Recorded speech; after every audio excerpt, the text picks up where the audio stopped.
Kalakari Food Recipes, India's most trending cooking channel. Don't forget to subscribe the channel and tap the bell icon for latest recipes videos notifications. Welcome to Kalakari Food Recipes. आज हम बनाएंगे बंगाल की special basundi pulao.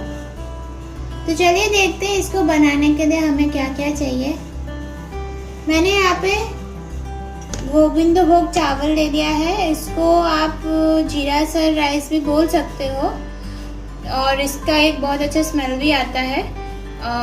यहाँ पे मैंने लिया है देसी घी। यहाँ पे मैंने थोड़ा सा काजू और मूंगफली मैंने ऐसे छोटे टुकड़ों में ले लिया है।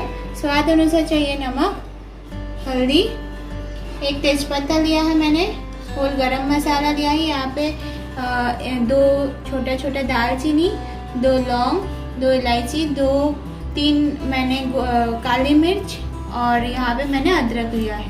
तो चलिए पहले बहुत ही सिंपल है। पहले चावल को मैंने यहाँ पे वॉश करके रख दिया था। अभी इसी चावल में मैं ये जो मेरा घी है ये डाल दूंगी पूरा अच्छे से। और मेरा जो साबुत सारे ये गरम मसाला था वो भी मैं डाल दूंगी। इलायची को मैं थोड़ा सा ऐसे बीच में से तोड़ के डालूंगी। तो मैंने गरम मसाला सारे तोड़ के डाल दिया है, इलायची को भी। अभी मैं यहाँ पे अदरक जो लिया था मैंने वो घिस के थोड़ा सा डाल दूंगी।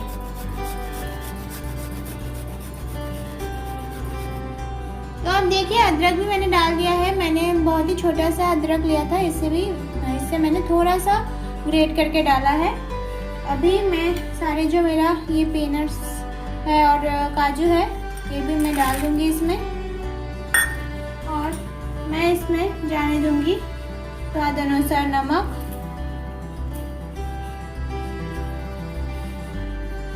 और हल्दी।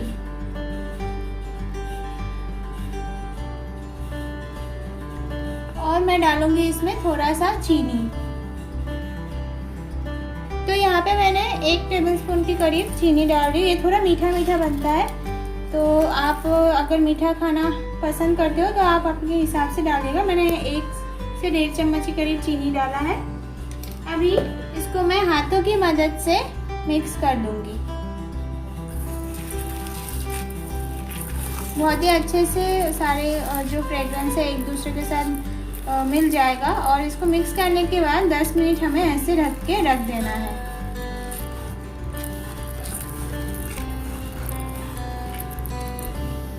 तो मेरा 10 मिनट हो चुका है।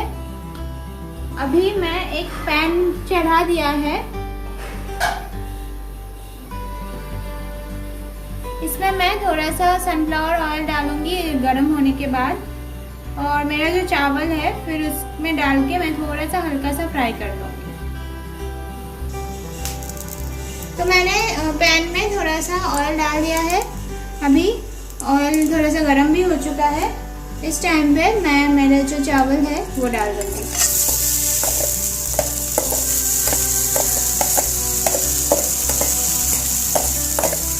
और इसको मैं हल्का फ्राई कर दूँगी।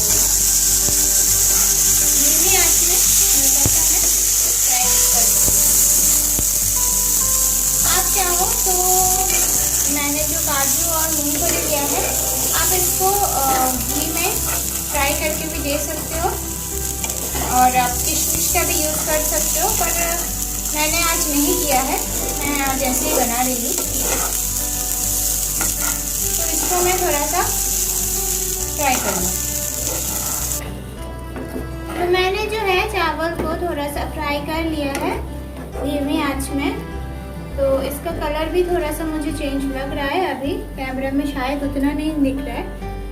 अभी मैं इसमें पानी डालूंगी और पानी को मैंने थोड़ा सा बॉईल होने के लिए रख दिया है। गर्म पानी ही डालना है इसमें तो अच्छा बनता है।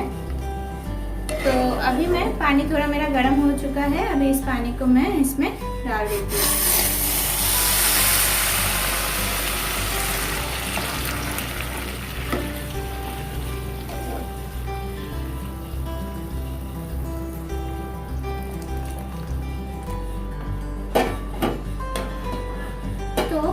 अभी फ्लेम को एकदम धीमी कर देना है, एकदम स्लो। और इसको मैं ढक दूंगी 10 से 12 मिनट के लिए मैं ढक दूंगी। बीच में मैं चेक करूंगी मेरा कितना पका है चावल। तो चलिए मिलते हैं आपसे 10 से 12 मिनट के बाद। तो मेरा 10 मिनट हो चुका है। अभी आप देख सकते हो मेरा जो ये पुलाव है बहुत अच्छे से बन चुका है। तो मैं इसको थोड़ा सा अभी हल्के हाथों से हिला लूंगी। आप देख सकते हो कितना खिला खिला सा बना है। ऐसे पूरा नीचे का चावल को मैं ऊपर थोड़ा सा लाऊंगी और इसको, ये पूरा पक चुका है। अभी मैं जो है मेरा गैस की फ्लेम को बंद कर दूंगी और इसको ऐसे ही ढक के 2 मिनट के लिए छोड़ दूंगी। तो चलिए 2 मिनट बाद आपसे मिलते हैं। तो मेरा 2 मिनट हो चुका है फिर से। अभी देखिए बहुत ही खिला खिला सा बना है और बहुत इतना अच्छा फ्रेग्रेंस आ रहा है। आप घर पे ज़रूर ट्राई कीजिएगा। तो चलिए इसको मैं अभी एक कटोरी में निकाल लेती हूँ। तो बनके तैयार है मेरा बासमती पुलाव। ये आप घर पे ज़रूर ट्राई कीजिएगा। आपने देखा ही ये बहुत ही इजी है बनाना। आप इसको मतलब अंडा करी, पनीर, चिकन, मटन किसी की भी साथ ले सकते हो। तो आपको अगर हमारे ये रेसिपी अच्छा लगे तो हम नीचे कमेंट में ज़रूर बताइएगा और हमारे चैनल को लाइक भी कर दीजिएगा। अभी तक अगर सब्सक्राइब नहीं किया तो सब्सक्राइब भी कर दीजिएगा। साथ में जो बेल आइकन है उसको भी दबाइएगा ताकि ऐसे ही हम नया रेसिपीज अपलोड करेंगे तो आपके पास उसका नोटिफिकेशन सबसे पहले पहुँचेगा। Thank you.